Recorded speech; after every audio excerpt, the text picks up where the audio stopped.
நேற்று நீங்களாம் ஒரு வீடியோ பார்த்தீங்களா?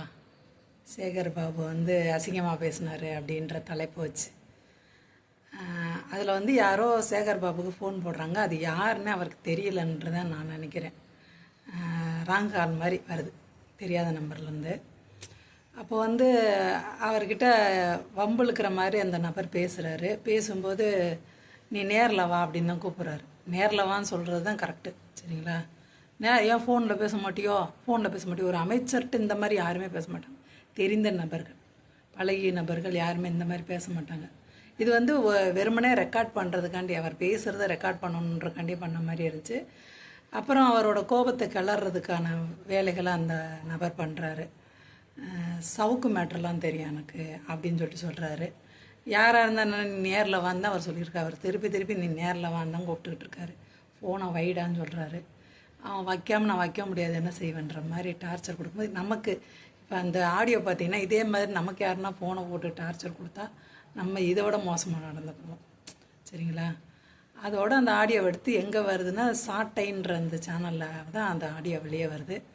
அவங்க என்ன சொல்ல விரும்புகிறாங்கன்னா, இப்போ பொன்முடி அவர்கள் வந்து கெட்ட வார்த்தை பேசினாரா, அதே மாதிரி இந்த அமைச்சரும் கெட்ட வார்த்தை பேசினாருன்னு சொல்கிறது ஒன்று. அப்புறம் சவுக்கு சங்கர் வீட்டில் சாக்கடை கொட்டுறதுக்கு தூண்டி விட்டதே சேகர் பாபு தான் அப்படின்ற மாதிரி கொண்டு போகிறது ஒன்று. ஏற்கனவே சவுக்கு சங்கர் ஜாதகத்தை நான் பார்த்துருக்கேன். அதில் லக்னாதிபதி நீசம். நமக்கு குணம் சரியில்லைன்னா கூட நீச குணம்னு சொல்லுவாங்க. நீச புத்தி உனக்கு அப்படிம்பாங்க. இந்த மாதிரி தேராது அந்த கேஸ், தேரவே தேராது. குறுக்கு வழியை கண்டுபிடிக்கிறது பாருங்கள். எப்பயுமே நம்ம லைம் லைட்டில் இருக்கணும், நம்மளை பற்றி எவனாவது பேசிக்கிட்டே இருக்கணும், நம்மளை பாதிக்கப்பட்டவங்க மாதிரி காட்டணும் அப்படின்ற அந்த ஒரு புத்தி. இப்போ நான் 2-3 தம்ப்நெயில் பார்த்தேன். அஜித் ஃபோட்டோவை போட்டு சின்ன பிள்ளைத்தனமாக இருக்கேன், சுத்தமாக அறிவு கிடையாது. ஒரு என்ன சொல்கிறது, ஒரு டீனேஜ் பசங்களுக்கு என்ன புத்தி இருக்குமோ அதே புத்தி தான் இருக்குது. தேரவே மாட்டான். அவர் சேகர் பாபு அவர்கள் வந்து இப்போ பார்த்திங்கன்னா எங்கே பார்த்தாலும் பழைய பெரிய கோயில்கள் எல்லாத்தையும் எடுத்து பண்ணிகிட்ருக்காங்க. அவர் பொறுப்பு இல்லாமல் அவர் தான் அமைச்சர் இந்து சமய அறநிலைத்துறைக்கு. ஏன்னா இவ்வளோ இதோடு எத்தனை கோயிலுக்கு போயிருக்கேன், எங்கே பார்த்தாலும் திருப்பணிகள் நடந்துக்கிட்டே இருக்குது.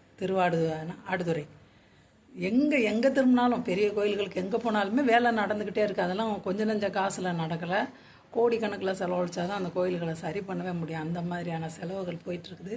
இந்த நேரத்தில் இந்த மாதிரிலாம் பண்ணான்னா இன்னும் நம்மக்கிட்ட இருக்கிற கொஞ்சம் ஏதோ கடவுள் வந்து கருணை காட்டுவாருன்னு இருக்கும்ல, அது கூட இல்லாமல் போயிடும்.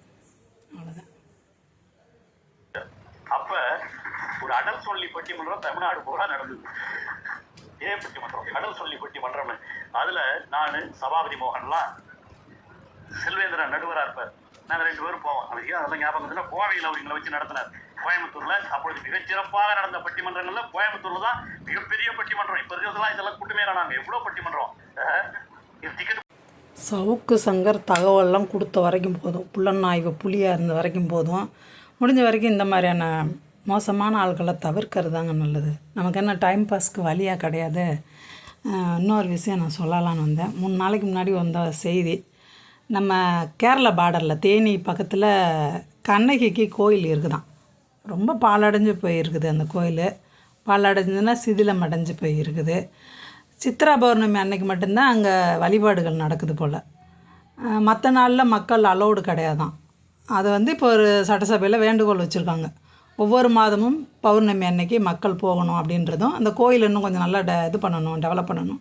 அது வந்து கேரளா பார்டரில் இருக்கிறனால அவங்க கட்டுப்பாட்டில் தான் அந்த கோயில் இருக்குது. அவங்களும் இறங்கி எதுவும் பண்ணுற மாதிரி இல்லை. நேரம் அது சேகர் பாபு கைக்கு வந்துச்சுன்னா கண்டிப்பாக அதை ஏதாவது அவர் புதுப்பித்து கொஞ்சம் பார்க்குறதுக்கு நல்லபடியாக சந்தோஷமாக கொண்டு வந்திருப்பார். அது அவர் கைக்குள்ளே இல்லை. இருந்தாலும் அந்த அங்கே போகிற பாதையை சரி பண்ணுறதுக்கும், மாதம் பௌர்ணமி பூஜைக்கு மக்கள் போகிறதுக்கு அலோவ் பண்ணணும் அப்படின்றதும் அவங்க கேரளா அரசாங்கத்திட்ட கோரிக்கை விடுத்திருக்காங்க. ரொம்ப ஜனவரியிலே கோரிக்கை வச்சுட்டாங்களாம்.